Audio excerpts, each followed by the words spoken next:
Një ndryshim i rëndësishëm po ndodh në zonën kufitare mes dy Koreve. Autoritetet e Koresë së Jugut kanë njoftuar se do të zhvendosin më pranë kufirit me Korenë e Veriut të ashtu quajturën vijë të komunikimit civil, duke reduktuar sipërfaqen ku hyrja e qytetarëve është e kufizuar.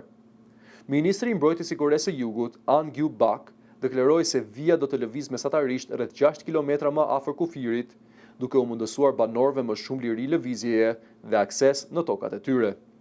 Aktualisht, kjo vijë ndodhet deri në 10 kilometra në jug të vijës ushtarake të demarkacionit, kufiri që u vendos pas përfundimit të luftës në Kore. Për të hyrë në këtë zonë, kërkohet autorizimi i posaçëm nga ushtria. Sipas të dhënave zyrtare, rreth 20.000 persona jetojnë brenda zonës së kufizuar, ndërsa shumë të tjerë hyjnë çdo ditë për të punuar në bujqësi ose aktivitete të tjera ekonomike.